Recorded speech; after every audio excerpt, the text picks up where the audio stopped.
My heart shattered when I pulled into my driveway and saw the empty garage. The car, a 1967 midnight blue convertible, was gone. My late husband's final gift, a piece of him I clung to. My son had sold it while I was sealing a $13 million deal in Paris. When I confronted him, his wife smirked and said, "Guess you'll need to borrow my car now." I looked her dead in the eye and said, "I got a plane, not a car." Her smug grin vanished, and in that moment, I felt a spark of freedom I hadn't known in years. My name's Elizabeth Harper, and at 58, I'd built Harper Properties into a global empire. My late husband, James, and I started it 35 years ago with nothing but grit and a small loan. When he died 8 years back from a sudden stroke, I threw myself into work, growing our business beyond our wildest dreams. If you're watching this, subscribe and let me know where you're watching from. This story gets much more intense, and I'd love to hear your thoughts in the comments below. That car wasn't just metal and wheels. It was James's last gesture of love, a restored beauty he gave me for our 30th anniversary. Something special for my special lady, he'd said, tossing me the keys with that grin I still saw in my dreams. We took only a handful of drives before he was gone. I kept it pristine, driving it only on days when I needed him close. His birthday, our anniversary, or quiet evenings when the grief felt too heavy. I'd just returned from Paris, exhausted but triumphant after closing a deal that put Harper Properties on the European stage.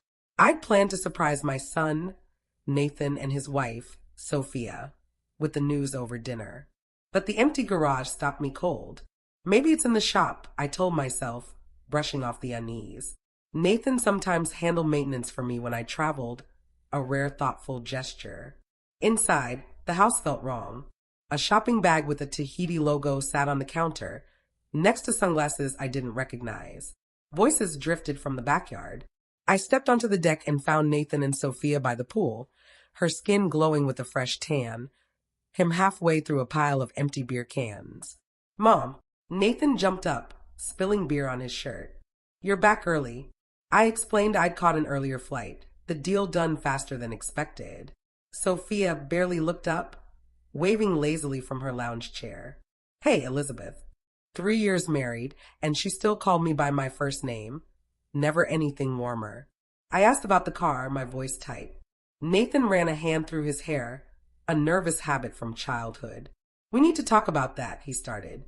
Sophia cut in, sliding her sunglasses up. "We went to Tahiti. It was amazing. Want to see pics?" She shoved her phone at me, swiping through images of fancy bungalows and tropical drinks. 2 weeks at the best resort, she bragged. I handed the phone back, my patience fraying. "Where's my car, Nathan?" He swallowed hard. "We sold it," Sophia said, like it was nothing. "You barely drive it." "Such a waste." The world tilted. "You sold my car?" Nathan looked down. "I was going to replace it, Mom, with my next commission." I cut him off, ice in my voice. "You didn't need to. You wanted to." Sophia sighed. "It's just a car, Elizabeth. You can buy another." I turned to her. This woman my son married after a whirlwind romance. That, just a car, was the last thing my husband gave me before he died. Nathan paled. "I'm sorry, Mom. I didn't think." "No, you didn't," I snapped. I asked who they sold it to. A fancy dealership in Los Angeles. I noted it, though I knew getting it back was a long shot. Sophia stretched, smirking. "Well, now you'll need to ask me for rides." Her audacity stole my breath. Then I felt it calm, like a storm settling. "Actually, I won't," I said, grabbing my purse. "I got a plane, not a car." Their jaws dropped. "A what?" Nathan stammered. "A Gulfstream G280, I said. The Paris deal needed more travel, so I bought it. It's coming next week." I headed for the door. "I'm staying at the New York apartment for a while. I need to rethink some things." Nathan called after me. "What do you mean, rethink?" I paused. "Your job, your house, and me paying for a life that disrespects me." Sophia hissed to Nathan as I walked away. "A plane? You sold her car for our trip, and she bought a plane." For the first time since James died, I felt free. The Manhattan apartment felt like stepping into someone else's life. I'd bought it 5 years ago as a base for our East Coast growth, but it was more showroom than home, sleek furniture picked by a designer, no trace of James or the warmth we'd built together. As I dragged my suitcase through the quiet foyer, the city sparkled through the floor-to-ceiling windows, Central Park stretching out below. It was a blank page, a place free of Nathan's betrayal and Sophia's smugness. I poured a glass of red wine from a bottle I'd grabbed at the airport and sank onto the stiff white couch, staring at the New York skyline as dusk crept in. My phone buzzed relentlessly. Nathan, Sophia, the office. I ignored them all, needing space to untangle the mess in my heart. How had I let things spiral so far? When did my sweet boy, who once gave me clumsy hugs and paper hearts, become someone who'd sell my most cherished memory for a fancy vacation? The wine softened the sharp edges of my anger, but it couldn't quiet the questions. After James died, I'd buried myself in work to escape the grief, leaving Nathan to drift. By the time I noticed, he'd quit grad school, burned through his trust fund, and was chasing half-baked schemes. Instead of letting him learn from his mistakes, I'd cushioned every fall. Hired him at Harper Properties despite his inexperience, ignored his long lunches and missed deadlines, paid off his debts, bought him and Sophia a house when she wanted something grander. All because I couldn't lose anyone else after James. And what did it get me? A son who thought he could take whatever he wanted, and a daughter-in-law who saw me as a bank, not family. My phone lit up with a text from Nathan. "Mom, please call. I can explain everything." Explain what? That he needed my car more than I needed James's memory? I sipped my wine, letting the message sit unanswered. The intercom buzzed, jolting me. "Ms. Harper, Ms. Clara Bennett is here," the doorman said. "Says you're expecting her." I wasn't expecting anyone, but the name sparked a faint memory. "Give me a moment," I replied. Checking my calendar, nothing. Curiosity won. "Send her up." Minutes later, a tall woman in her early 60s stood at my door, elegant in a sharp blazer, her silver-streaked hair framing a warm smile. "Elizabeth Harper," she said, her voice like a familiar song. "What's it been, 20 years? My mind raced back. Clara, my old friend from business school. Late-night study sessions, big dreams over cheap coffee, promises to change the world. "Clara Bennett," I said, pulling her into a hug. "How did you find me?" She laughed, settling onto the couch as I poured her wine. "Your big Paris deal was all over my LinkedIn feed today. That photo of you signing the contract, I knew it was you. I called your office, said I was an old friend, and your assistant mentioned you were in New York." I raised an eyebrow. "That's a bit sneaky, Clara." "Call it persistence," she grinned, sipping her wine. "You used to love that about me." She wasn't wrong. Clara had always been bold, chasing her goals with a fire I admired. "So," she said, leaning forward, "why's Elizabeth Harper hiding in New York the day after her biggest win, instead of celebrating in California?" I hesitated, unused to opening up. But her steady gaze pulled the truth from me. "Nathan sold my car while I was in Paris," I said. "The one James gave me before he died. To pay for a trip with Sophia." Clara's eyes widened. "He did what?" The story spilled out. James's death, my work obsession, Nathan's slide into entitlement, Sophia's coldness, the car, the plane. When I got to the part about the Gulf Stream, Clara laughed, loud and bright. "A plane? Oh, I bet their faces were priceless." I smiled despite myself. It felt good. She studied me, her expression softening. "What's next, Elizabeth? You're rethinking everything, aren't you?" I nodded. "Nathan's job, their house, my whole approach. I've been enabling him for years." Clara set her glass down. "When my marriage fell apart 10 years ago, I had to face some hard truths, too. It's messy but worth it. I rebuilt my life, finished my degree, started my firm, got a place in London. I stopped living for others." Her words hit deep, loosening a knot I hadn't realized was there. "I don't even know what I want anymore," I admitted. "I've been so focused on the company, on Nathan." "Then start there," Clara said firmly. "Figure out what Elizabeth wants, not the CEO or the mom. And step 1, dinner with an old friend who's only here for 2 days." Hope flickered, small but real. "Dinner sounds perfect," I said, grabbing my coat. As we stepped into the crisp New York evening, Clara linked her arm through mine like no time had passed. I always knew you'd beat me to a private plane, she teased. I laughed, the sound lighter than I'd expected. Some things change, Clara, and I'm starting to think that's exactly what I need. 3 days into my New York escape, the quiet I'd found shattered. The doorman's voice crackled through the intercom, flustered. Ms. Harper, your son's here. He insisted on coming up. I tried to call first. I sighed, steeling myself. It's okay, Frank. Send him up. I'd known Nathan wouldn't let my new boundaries stand without a fight. His easy life, his job, the house I paid for was on the line.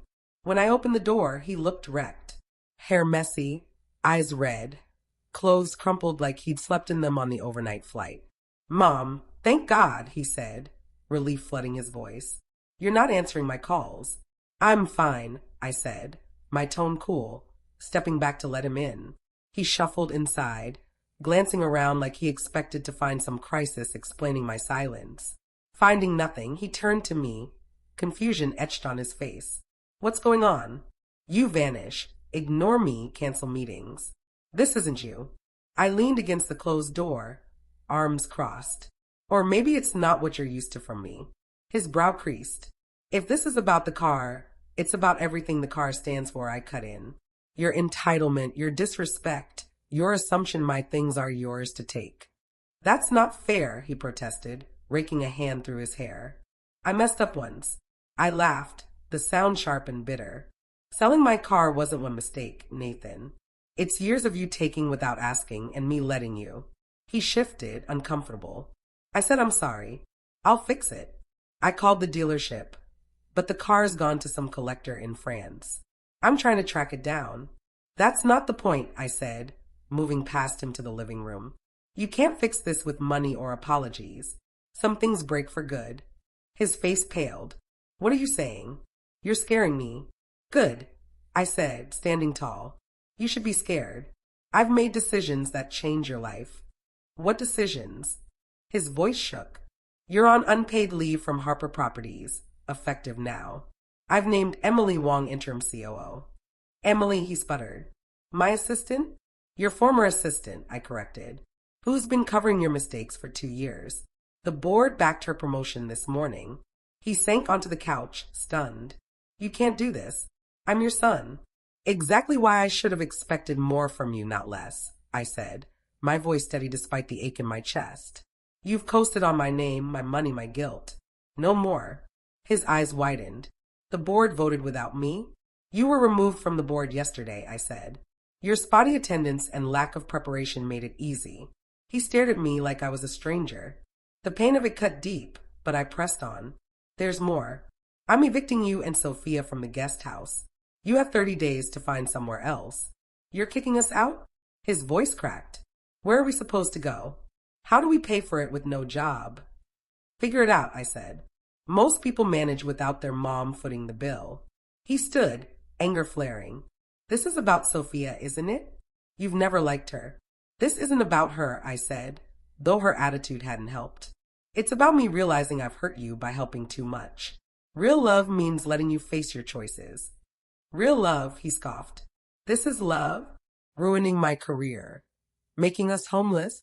Your career was yours to build, not mine to hand you, I said. And you're not homeless. You're a grown man with a degree and a trust fund. He paced, desperate. This is temporary, right? A lesson. I shook my head, Clara's words echoing. Stop living for others. No, Nathan. This is the new reality. I love you, but we're done with me carrying you. And if I don't accept this, he challenged. That's your choice, I said, opening the door. But it won't change your job or your house. Plan your next steps on the flight back. You're not coming, he asked, voice small. No, I'm staying here. The Paris deal needs me, and I've ignored our East Coast work too long. He stood frozen, looking lost. Mom, please, we can fix this. This isn't about fixing, I said. It's about you building your own life. Then he dropped a bomb. Sophia's pregnant. We just found out. That's why we took the trip, to celebrate. My breath caught. A grandchild. Something I'd longed for but never pushed, knowing their obsession with their image. For a second, I wavered. Could I hold these lines with a baby in the picture? But I saw the calculation in his eyes, the way he wielded the news like a weapon. Congratulations, I said, softening but firm. But this changes nothing. Your child deserves parents who take responsibility, not ones who lean on me. He glared, defeated. You're unbelievable. Wait till Uncle Mark and Aunt Lisa hear this. I've talked to them, I said. They agree it's time. That hit him hard. He tried one last card. What about my inheritance? You cutting me out of that too?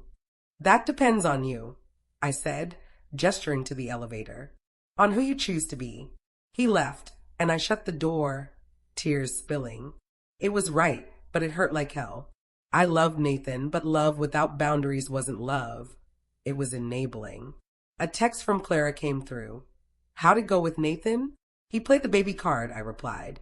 Ouch, she texted back. You held strong. Hardest thing I've ever done. Dinner tonight, she wrote. Soho, strong martinis. You're tougher than you think. I smiled through tears, grateful for her. A grandchild wasn't a reason to back down. It was a reason to stand firmer for their sake. Dinner with Clara was like a lifeline, pulling me from the darkness of Nathan's betrayal. Over martinis and shared stories, we laughed like we were back in business school, her sharp humor cutting through my pain. As we split a rich chocolate cake, she leaned in, her voice softening. You know what James would have said about this, right? I froze, his name still a tender wound. What? About time, Liz, she said, mimicking his gruff warmth. He always thought you went too easy on Nathan. I blinked, stunned. He never told me that. Of course not, Clara said, swirling her drink. You were already beating yourself up for working so much. He didn't want to pile on. But at a conference in Seattle, maybe a year before he passed, he told me he worried Nathan was turning into one of those spoiled kids who'd wreck everything you built. Her words hit like a punch. All these years, I'd carried guilt for missing Nathan's school plays, thinking I'd failed him. Meanwhile, James saw the truth I couldn't, that my overcompensation was shaping a man without accountability. Why didn't you tell me sooner? I asked, not angry, just curious. Clara shrugged. Would you have listened? Back then, you were drowning in grief, building a story where you were the bad mom and Nathan the hurt kid. It was easier to believe that than face his flaws. She was right. That narrative had kept my pain in place, giving me something to cling to. Now it was crumbling. I glanced at the small photo of James I'd set by my bed, the only personal touch in this sterile apartment. His smile, warm and crinkled, seemed to urge me forward. I'm sorry, I whispered to it later that night. I should have seen it sooner. I'm fixing it now. My phone pinged, pulling me back. An email from my lawyer, Tom Reed, with a subject that chilled me. Urgent, Nathan inquiry. I opened it, my stomach twisting. Nathan had called Tom that day, asking about my will and trust details, claiming I'd sent him to check. When Tom refused without my approval, Nathan got heated. This feels deliberate, Tom wrote. Given our talk about updating your estate plans, you should know. Anger surged, hot and sharp. Not even a day after our fight, Nathan was digging into what he'd get if I died. It wasn't just the car. It was a pattern, calculated, and cold. I texted Emily Wong, our new COO. Lock Nathan out of all company systems. New passwords, no access. Full security. Her reply was instant, done. I saw this coming. I smiled faintly. Emily's sharpness was why I'd chosen her. Then a text from Sophia popped up. We need to talk. Nathan's falling apart. Think of the baby. Her attempt to pull me back with guilt was so obvious it almost made me laugh. I deleted it, blocked her number, and stared out at the Manhattan skyline. The city glittered, orderly from this height, unlike the chaos of my family. My reflection in the glass looked worn but steady, a woman waking up after years of fog. Nathan's betrayal wasn't just about the car anymore. It was about trust broken beyond repair. Another text from Clara. Breakfast tomorrow? Best Bloody Mary's in town. You'll need one after today. I typed back, you won't believe what Nathan tried now. Oh, I'll believe it, she replied. Glad you're seeing it too. Breakfast with Clara brought more clarity. As I told her about Nathan's call to my lawyer, her eyes narrowed. He's panicking, she said, stirring her drink. He's losing his grip, job, house, maybe his inheritance. Desperate people slip up. What do you mean? I asked, a knot forming in my gut. What else has he had access to? Your accounts, investments, properties. My heart sank. Everything, I admitted. After James died, I made Nathan a signatory on most accounts for emergencies. The cabin in Vale is in my name, not the company's. Clara's fingers flew across her phone. Call your bank and investment manager. Now. Her urgency spurred me. I stepped outside the cafe, my hands shaking as I dialed. My investment manager confirmed Nathan tried to transfer a seven-figure sum to an unknown account that morning. The bank flagged it as suspicious. Nothing on Vale yet, I told Clara, returning to our table. But I froze all transactions. Good, she said. Time to stop reacting and start acting. You remember Rachel Lee from business school? The one who caught her dad's CFO stealing? I nodded vaguely. She runs a top investigation firm now, Clara said. White-collar crime, digital digging. She owes me a favor. 3 hours later, I sat in Rachel's sleek midtown office. Her green eyes were sharp, her presence commanding. So, she said, leaning forward, Nathan sold your car, maybe tried to touch your accounts, and asked about your will behind your back. Yes, I said, the summary making it sound worse than I'd let myself believe. I need to know what else he's done. Rachel tapped her pen. This means a full digital audit, accounts, emails, transactions, going back years. A quick check takes a week, a deep dive, a month. But Elizabeth, once we look, we can't unsee it. Are you ready for what we might find? My chest tightened. Could I handle the full truth about my son? But staying blind while he possibly undermined everything I'd built wasn't an option. I need to know, I said. Start now. She nodded. One thing, don't talk to Nathan or Sophia until we have something. Any hint we're digging could let them hide their tracks. I agreed, though cutting off my son, even for now, hurt. Leaving Rachel's office, I felt both lighter and heavier. Whatever Nathan had done was about to come to light, and I wasn't sure I was ready.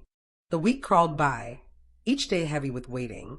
Rachel's team was digging into Nathan's actions, and her warning echoed. Don't talk to him or Sophia. I kept busy, diving into Harper Properties' East Coast projects, meeting new clients, and touring sites in New Jersey and Connecticut. Work was my anchor, always had been, but now it felt different, like I was building for myself, not just filling the void James left. Still, Nathan's betrayal gnawed at me. Every quiet moment brought flashes of his childhood, teaching him to ride a bike, his small hand in mine, his laughter when James tossed him in the air. How did that boy become this man? Late one night, my phone lit up with an unknown number.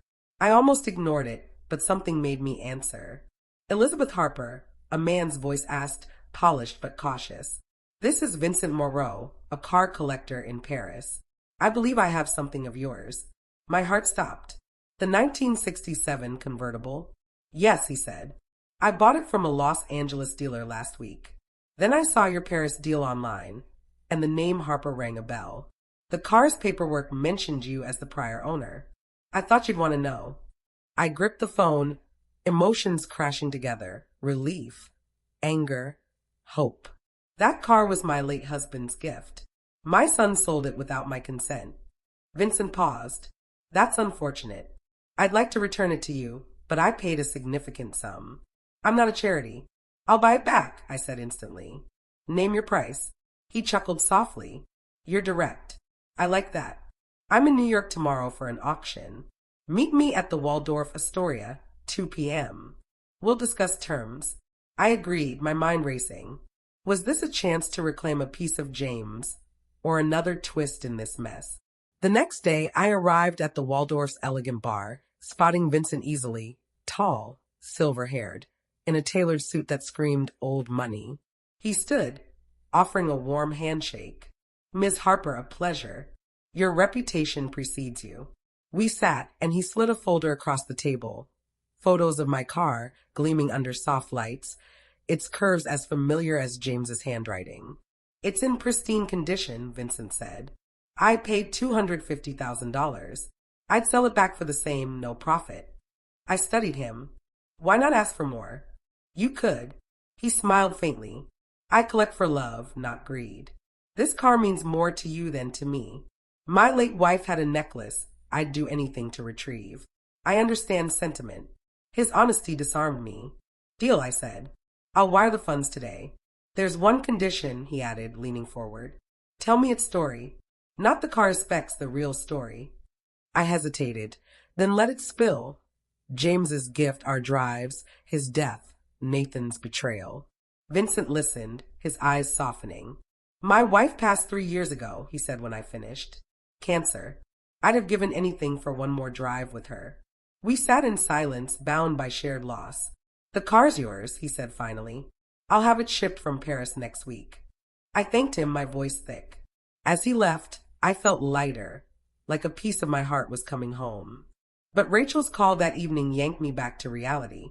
We found something, she said, her tone grim. Nathan's been siphoning funds from a dormant Harper Properties account for 2 years, small amounts, under $10,000 each, to avoid detection.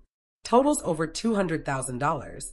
It's gone to an offshore account in Sophia's name. My blood ran cold.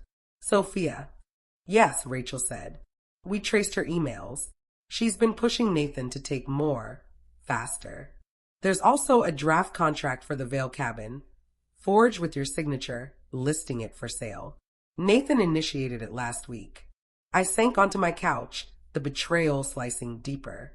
My son wasn't just reckless, he was a thief, and Sophia was the mastermind. What now? I asked, my voice hollow. We can press charges, Rachel said. Embezzlement and forgery are serious. But it's your call, Elizabeth. He's your son. I ended the call, staring at James's photo. What would he say? Let Nathan face the law, or protect him one last time. I thought of the baby, innocent in this mess. Could I send their father to jail? I texted Clara.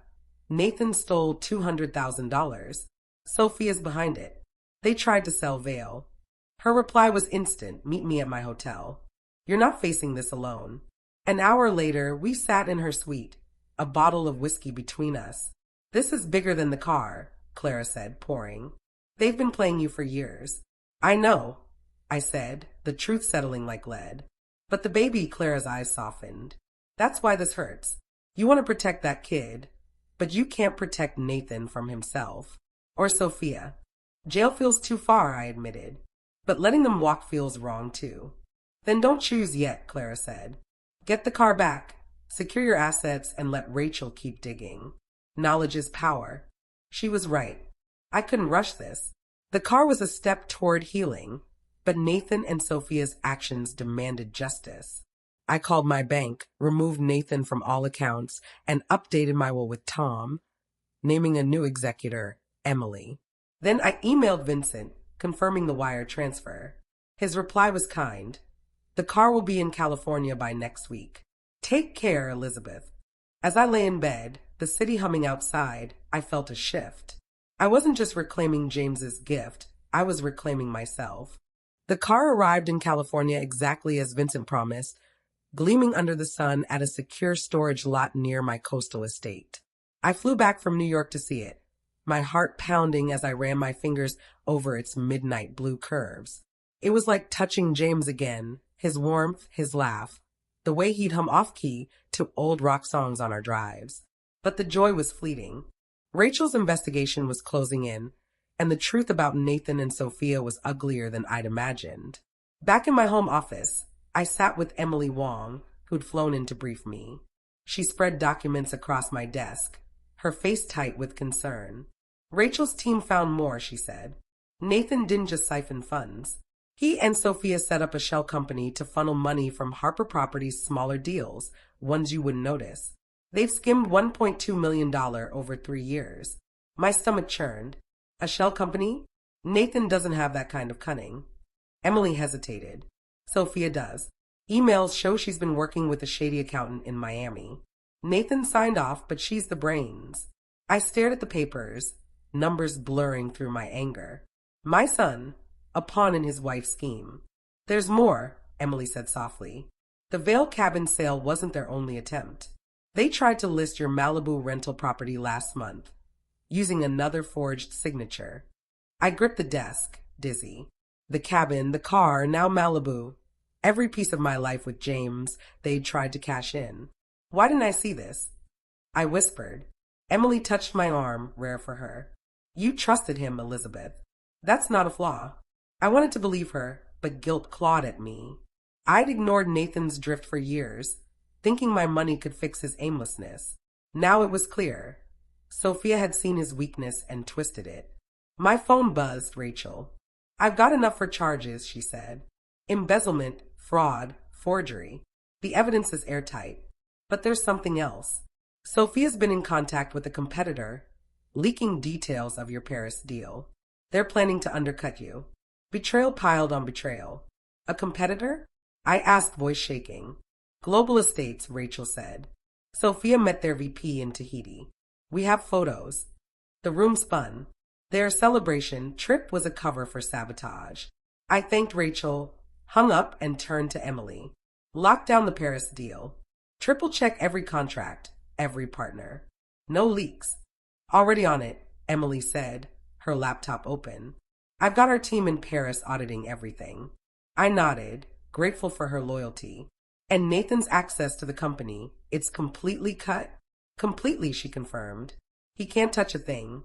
I stood, pacing to the window. The ocean stretched endless, calm in a way I wasn't. I need to confront them, I said. Not yet, Emily warned. Rachel said to wait. If they know we're onto them, they could destroy evidence. She was right, but the urge to face Nathan burned. Instead, I drove to the storage lot, needing the car's comfort. Sliding into the driver's seat, I inhaled its familiar leather scent. Memories of James flooding back. What do I do, love? I murmured, gripping the wheel. No answer came, but the car felt like his steady hand on my shoulder. My phone pinged, a text from Clara. Heard the car's back. You okay? I typed, it's here. Nathan and Sophia stole millions. They tried to sabotage Paris. Her reply was swift. I'm flying in tomorrow. You're not doing this alone. Clara arrived the next morning, her presence a bomb. Over coffee in my kitchen, she studied me.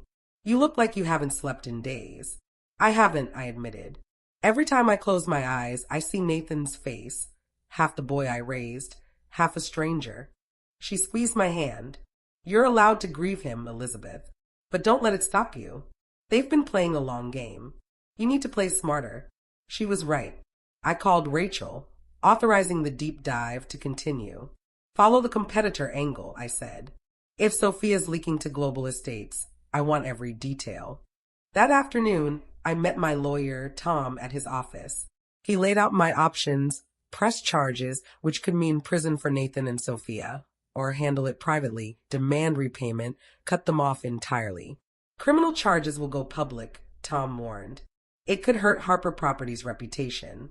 And my family, I said, thinking of the baby. But letting them walk feels like surrender. Tom nodded. You could freeze their accounts, seize the shell company's assets. It's legal, effective, and keeps it quiet for now. I agreed, signing the papers to start the process. As I left, my phone rang, an unknown number. Ms. Harper, it's Vincent Moreau, the familiar voice said. I heard through a friend you're having family trouble. If you need a neutral ear, I'm back in California next week. His kindness surprised me. Thank you, Vincent. I might take you up on that. Hanging up, I felt a flicker of hope. The car was back, my company was secure, and I had allies. But Nathan and Sophia's actions hung like a storm cloud. I drove the convertible along the coast, the wind tangling my hair, James's memory beside me. I wasn't ready to confront them yet, but when I did, it would be on my terms. For now, I'd protect what was mine, my business, my heart, and the future of a grandchild I already loved. The ocean breeze whipped through my hair as I drove the convertible along the Pacific Coast Highway, the car's engine humming like a heartbeat. It was mine again, but the victory felt hollow with Nathan and Sophia's betrayal looming. Clara's advice stuck with me. Play smarter. I was done being the grieving mother who let her son's mistake slide. Back at my estate, I locked the car in the garage, vowing to keep it safe. My phone buzzed, Rachel again. We've got more, she said, her voice clipped. Sophia's been meeting with Global Estates VP regularly, not just in Tahiti. We found encrypted messages on a burner phone she thought was untraceable. They're planning to poach your Paris investors. My grip tightened. How much damage could they do? Significant, Rachel said. They've got details on your pricing, timelines, even client preferences. If Global Estates moves first, you could lose half the deal. I paced my office, fury mixing with dread. Sophia wasn't just a gold digger. She was a calculated threat to everything I'd built. What about Nathan? I asked. He's complicit, Rachel said. Signed emails, approved transfers. But Sophia's driving it. She's been studying your moves for years. The depth of their scheming stunned me. I thought Nathan's flaws were laziness, not malice. Can we stop them? I asked. Yes, Rachel said. I've got a contact at Global Estates, an old client. I can leak that we're onto them, scare them off. But we need to move fast. Do it, I said. And keep digging. After hanging up, I called Emily. Global Estates is targeting Paris. Double security on all deal files. No one outside our core team gets access. Got it, Emily said. I'm flying to Paris tomorrow to meet the investors in person. We'll lock this down. Her confidence steadied me. I spent the evening with Clara, poring over Rachel's reports at my kitchen table.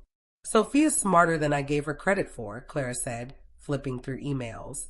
She's been playing Nathan like a fiddle. And I played myself, I admitted, sipping coffee. I saw her as shallow, not dangerous. Clara leaned back. You saw what she wanted you to see. Now you know better. My phone rang. Tom, my lawyer. We froze the shell company's accounts, he said. Recovered $800,000 so far. But Nathan's been calling, begging to meet. Says he wants to come clean. My heart twisted. He's had chances to come clean, I said. What's his angle? Could be genuine, Tom said. Or he's scared because the money's gone. I'd wait for Rachel's final report. I agreed. But Nathan's call later that night tested my resolve. Mom, please, he said, voice breaking. I know I screwed up. Let me explain. Alone, no Sophia. I hesitated, picturing his boyish face, the one I'd kissed goodnight for years. One meeting, I said. Tomorrow, my office, 10 a.m. No games. The next morning, Nathan arrived alone, looking worse than before, pale, unshaven, eyes hollow. Thank you, he said, sitting across from me. I didn't know how bad it got. How bad what got? I asked, keeping my voice steady. He rubbed his face. Sophia's ideas, the car, the accounts veil. She said it was our future for the baby. I thought I was helping us. Helping.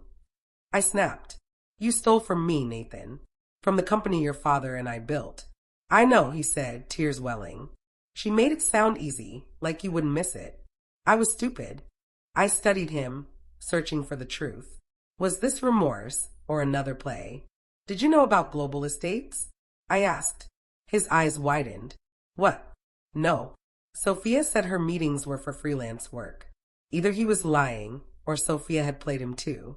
Why should I believe you? I asked. Because I'm here, he said. I could have run, but I didn't. I want to fix this, Mom. For you, for my kid. His voice cracked on kid, and my heart softened just a fraction. Fixing this means facing consequences, I said. You stole over $1 million. Tried to sell my properties. That's not a mistake, it's a crime. He flinched. What are you going to do? I haven't decided, I said. But you're out of the company and the house. That's final. He nodded, defeated. Can I still see you? After the baby's born. The question hit hard. I wanted that child in my life, but trust was shattered. That depends on you, I said. Show me you're changing, not just saying it. He left, and I sat alone, torn. Clara's text came through. How'd it go? He's sorry or acting it, I replied. Says Sophia let him.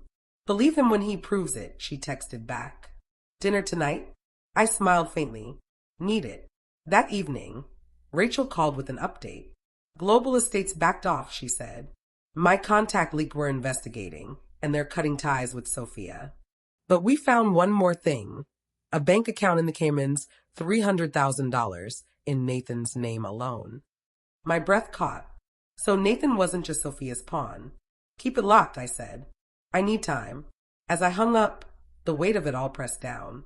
The car was back, my company was safe, but my son was a stranger.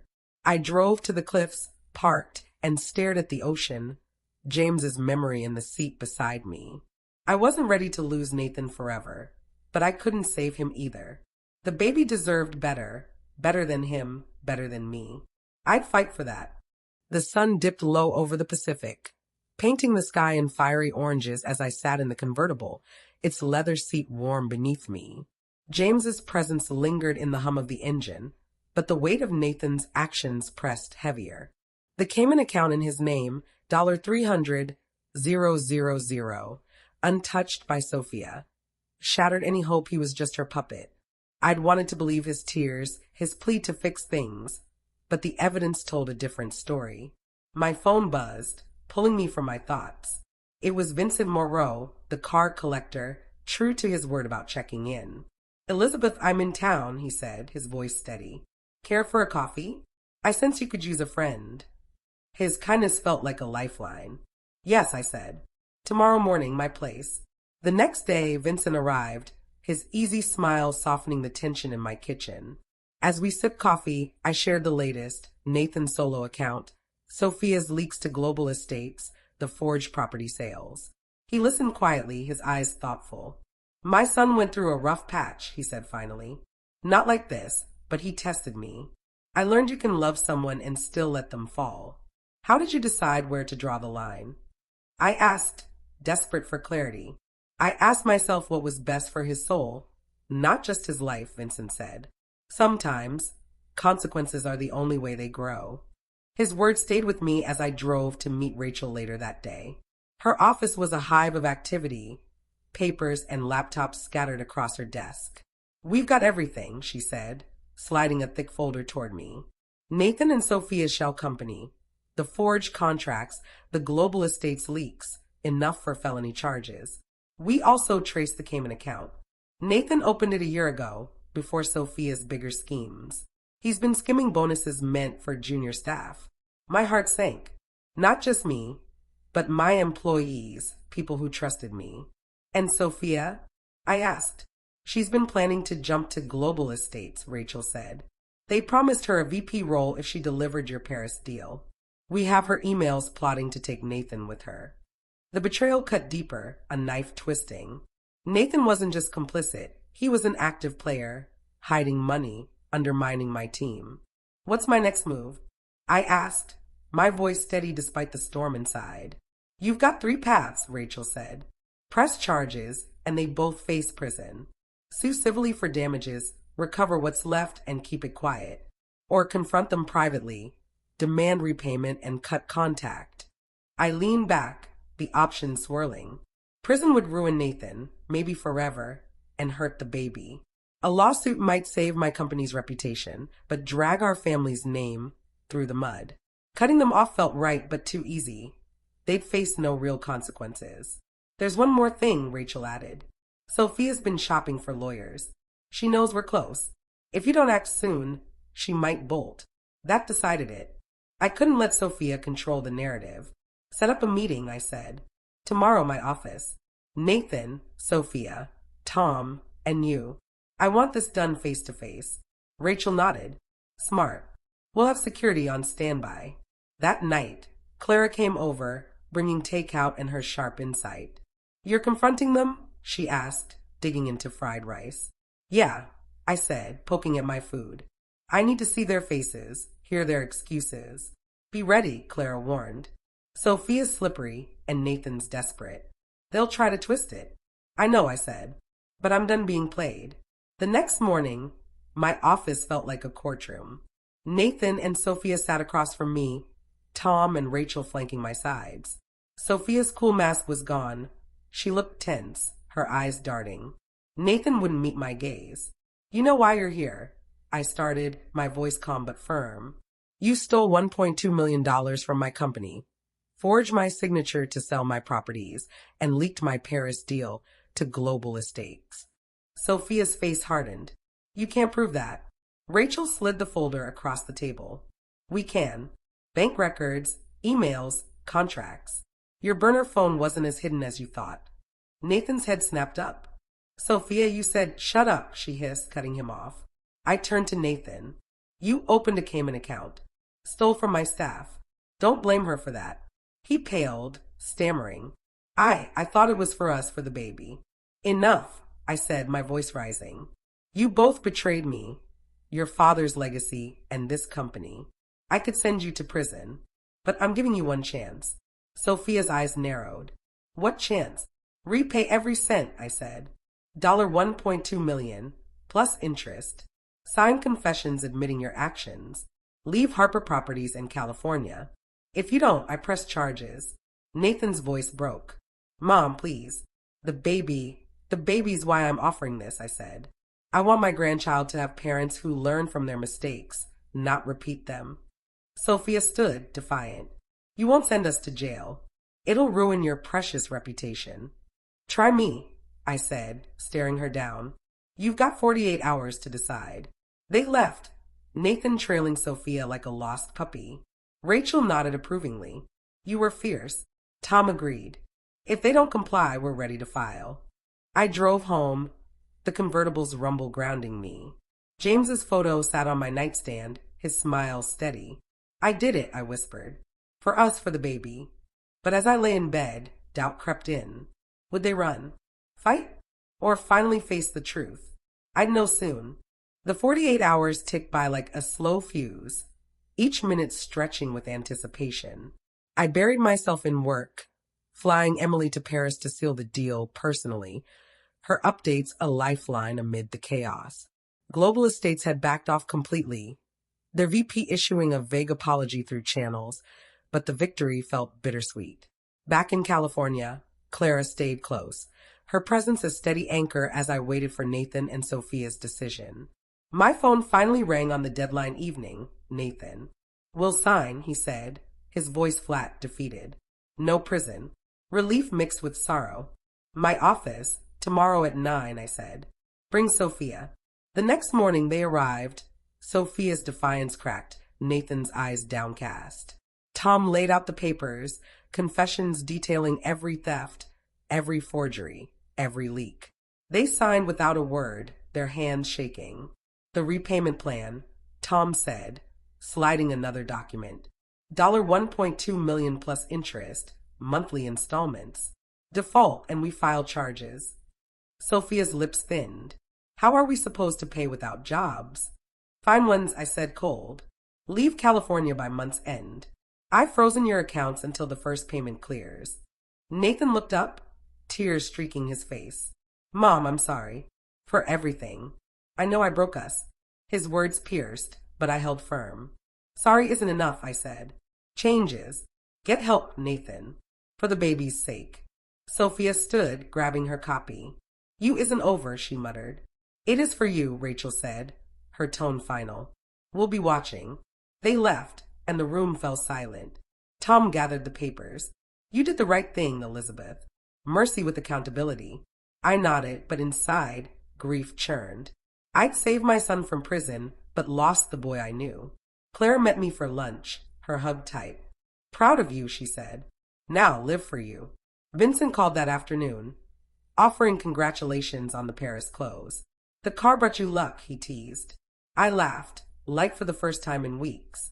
It brought me back to myself. Weeks later, Nathan and Sophia moved to Texas, starting small jobs, him in sales, her freelancing. The payments came slow but steady. I drove the convertible often, James's memory a quiet companion. The baby arrived in spring, a girl named Lily after my mother. Nathan sent a photo, his message simple, she's here. Changing, Mom. Hope you'll meet her someday. I stared at the tiny face, love flooding in. Someday, I replied. For now, boundaries held. I visited Clara in London, took the jet to new deals in Berlin, even dated Vincent casually, his gentle heart a surprise gift. Harper Properties thrived, Emily stepping up as my right hand. The car sat in my garage, a symbol of what I'd reclaimed. One evening, driving the coast, wind in my hair, I whispered to James, we made it. Freedom tasted sweet, hard won but mine. The moral lesson, true love means setting boundaries, even when it hurts, because enabling betrayal destroys families, while accountability can lead to growth and freedom.